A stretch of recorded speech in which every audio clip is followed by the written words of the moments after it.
Salam NKRI teman-teman semuanya. Gibran Raka Buming Raka telah resmi diumumkan sebagai cawapresnya Prabowo Subianto oleh Koalisi Indonesia Maju. Tentunya ini sudah tidak mengejutkan lagi ya, karena belakangan isu ini sudah santer terdengar yang didengung-dengungkan oleh para pendukung dan para relawan mereka masing-masing. Pengumumannya pun langsung diumumkan oleh Prabowo sebagai orang yang mengomandoi koalisi. Berikut pengumumannya. 8 partai politik, yaitu Partai Golongan Karya, Partai Amanat Nasional, Partai Demokrat, Partai Gerindra, Partai Gelora, Partai Bulan Bintang, Partai Garda Republik, dan Partai Prima, yang dihadiri lengkap oleh Ketua Umum masing-masing dan Sekretaris Jenderal masing-masing. Kita telah berembuk secara final, secara konsensus, seluruhnya sepakat mengusung Prabowo Subianto sebagai calon presiden Koalisi Indonesia Maju untuk 2024-2029 dan saudara Gibran Raka Buming Raka sebagai calon wakil presiden dari Koalisi Indonesia Maju. Saya kira itu pengumuman yang saudara tunggu-tunggu. Ini sekaligus adalah deklarasi yang kita sampaikan ke masyarakat umum, dan pada tanggal 25 hari Rabu kita akan daftar di KPU. Demikian, terima kasih. Terima kasih.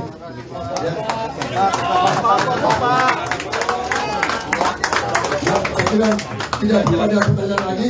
Ini keputusan aklamasi bulat dan konsensus, dan kita siap maju untuk Indonesia Maju.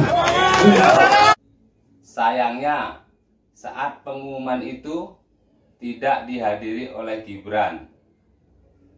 Mengapa Gibran tidak menghadiri pengumuman itu?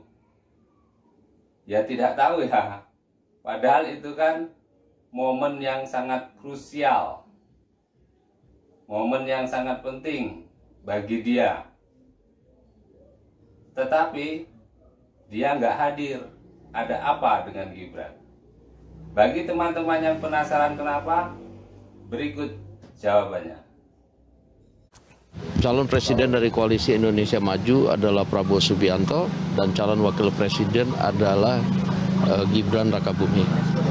Pak Dasko, artinya kan tadinya rencananya akan diumumkan besok, namun kan pada malam ini diputuskan. Ada nggak Pak, apa sebetulnya urgensi kemudian diumumkan pada malam ini langsung? Nah, tadi dalam pertemuan ketua-ketua umum partai dan sekjen, itu para ketua umum partai juga langsung meminta agar diumumkan segera malam ini. Nah, sehingga tadi karena ini adalah kesepakatan dan hasil rapat dari forum ketua-ketua umum partai, sehingga deklarasi yang tadinya akan digelar pada besok hari, itu pengumumannya langsung diumumkan atau dideklarasikan barusan tadi. Itu juga dalam rangka karena banyaknya juga keingintahuan dari selain kader-kader partai politik pengusung Koalisi Indonesia Maju, juga banyak sekali pertanyaan dari masyarakat mengenai calon wakil presiden dan wakil presiden dari Koalisi Indonesia Maju. Alasan Gibran nggak hadir, Bang? Gibran masih jadi kader PDIP, dan tadi pagi Puan juga mengatakan kalau belum ada surat resign sebagai kader PDIP Mas Gibran. Kalau dari Gibran tidak hadir, bagaimana menanggapi hal tersebut? Yang pertama, malam ini adalah rapat ketua-ketua umum partai Koalisi Indonesia Maju. Nah, sehingga yang hadir adalah para ketua umum dan sekjen partai Koalisi Indonesia Maju.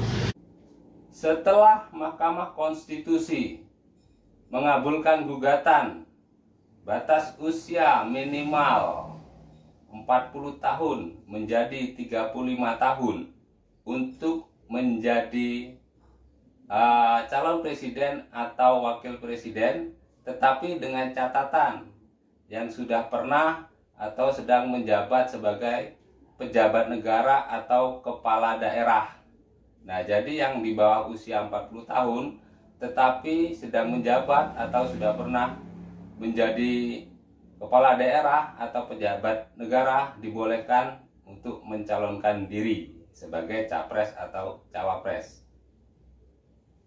Dan ini benar-benar dimanfaatkan oleh Gibran yang usianya di bawah 40 tahun, tetapi sekarang sedang menjabat sebagai kepala daerah, wali kota Surakarta.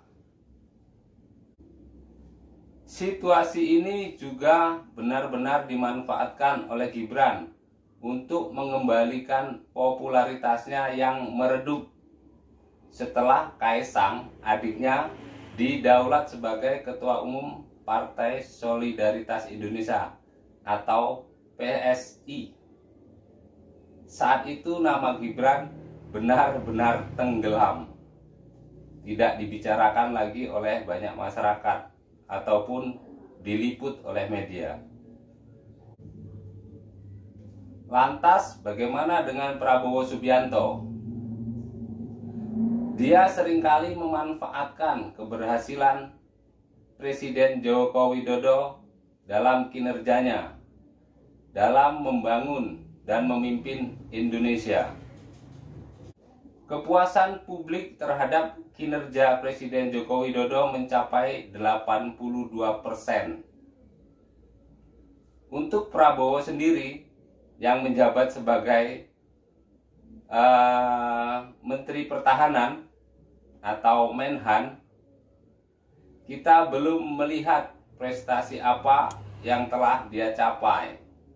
Yang kita tahu, ya yang bikin heboh itu pembelian 12 pesawat tempur bekas dari Qatar yang total biayanya hampir mencapai 12 triliun. Jadi anggaran belasan triliun hanya untuk membeli barang bekas. Dan kini dia bersama koalisi Indonesia Maju, bersama koalisinya mengusung Gibran, anak Presiden Jokowi, sebagai cawapresnya, dengan harapan bisa menarik basis massa pendukung Presiden Jokowi yang besar itu untuk memilih dia di Pilpres 2024 mendatang. Nah, bagaimana menurut teman-teman semua? Terima kasih sudah menonton. Salam NKRI. Hurrah!